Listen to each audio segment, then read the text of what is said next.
This horrifying incident that occurred in May 2021 shocked the world with its brutality. The 13-year-old girl was found in the forest, and the police quickly identified the main suspect. When his identity became known to the public, people were shaken to the core. In this video, we will tell you what happened to Tristyn Bailey and why this event still has America on edge to this day.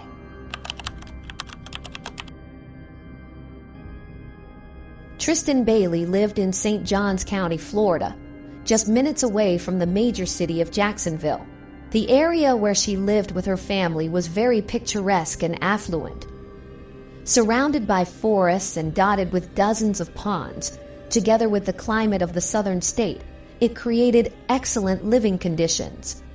Tristyn's parents had 5 children. The girl herself was energetic and determined. She was part of her school's cheerleading team, had many friends, and never lost her positive attitude. On Saturday, May 9th, 2021, Mother's Day was celebrated in the United States. The residents of the county were preparing to participate in festive events, but these plans were not meant to be. At around 10 a.m., Tristyn's parents contacted the police, reporting that they couldn't find their daughter. Law enforcement immediately began searching, and a few hours later issued an official statement about the disappearance of the 13-year-old girl. Hundreds of local residents joined the search, combing the streets and wooded areas. Many of them were dressed in festive costumes and dresses, but that didn't stop them. By this time, reporters had also arrived at the scene, which helped disseminate information about the missing child to the wider public. After 16 hours of searching, the police department held a press conference to deliver grim news. Tristyn Bailey's body was found near a pond near Saddleston Drive, not far from her own home.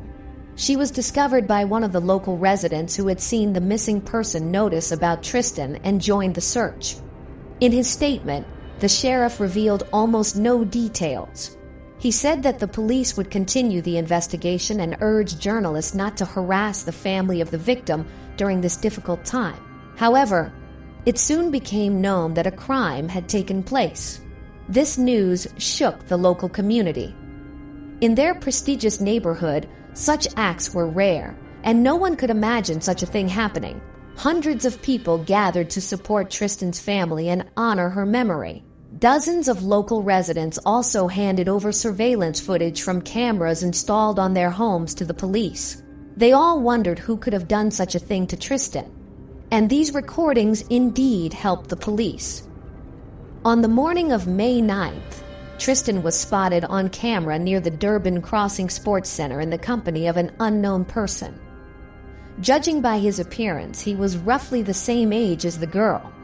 He was wearing shorts and a light hoodie. The next recording, made by a camera on Saddleston Drive, captured them roughly half an hour later.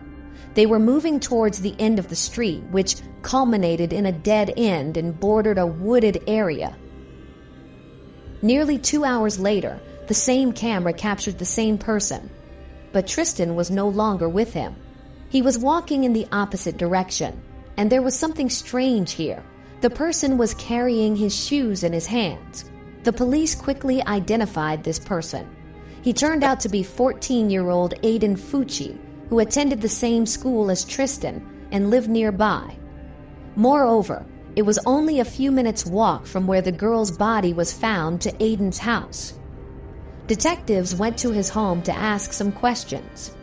They were particularly concerned about why he was walking down the street without shoes just meters away from where Tristyn was killed.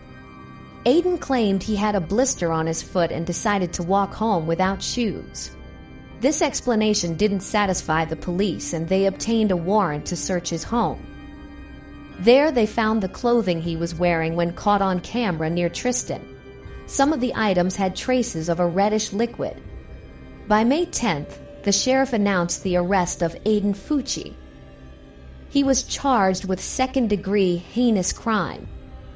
At that time, the police kept some details secret, and the public was in a state of shock. Could a 14-year-old child really have done such a thing? Immediately after Aiden's arrest, he posted a photo from the police car on social media. The boy took a selfie and added a horrifying caption, "Guys, has anyone seen Tristyn lately?" Everyone was shocked by this act, as the message sounded like mockery of the girl's tragedy. For many residents of the area, this was confirmation that Aiden was indeed involved in her loss. Soon after, the police department reported that during questioning, Aiden changed his versions of what happened several times, which further convinced investigators of his guilt. At the same time, detectives revealed extremely gruesome details about Tristyn's tragedy. The perpetrator inflicted 114 blows with a sharp object. This indicated that the crime was deliberate and planned. The perpetrator clearly prepared for it. The police couldn't find the weapon in Aiden's house, but soon search teams discovered a knife at the bottom of one of the local ponds. Experts determined that it was the weapon used in the crime, but they couldn't lift fingerprints from the handle. To connect this crime to Aiden, the police needed more serious evidence than just suspicious camera footage or strange behavior after the arrest. And soon they got it. For several days, experts rapidly examined the items taken by the police from the suspect's house. Traces of Tristyn Bailey's DNA were found on Aiden's shoes and shirt. As a result, the police had a weighty set of evidence, which was already enough to bring the case to court. However, in addition to this, investigators managed to obtain a partial confession from the teenager.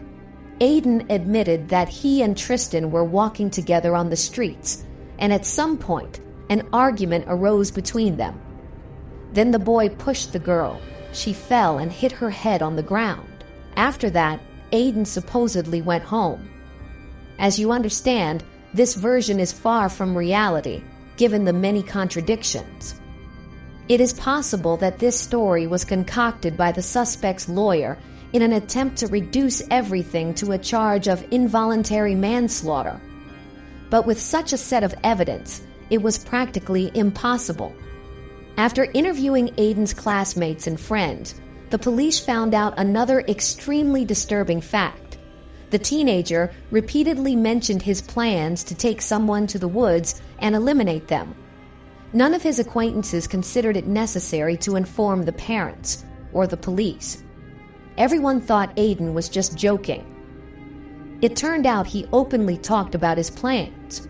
Considering the fact that the crime caused a storm of outrage in society, the police and the court worked at an accelerated pace. On May 11th, the first court hearing took place. Due to coronavirus restrictions, it was held via video link. Due to the suspect's age, they wanted to try him for the charge of second-degree manslaughter.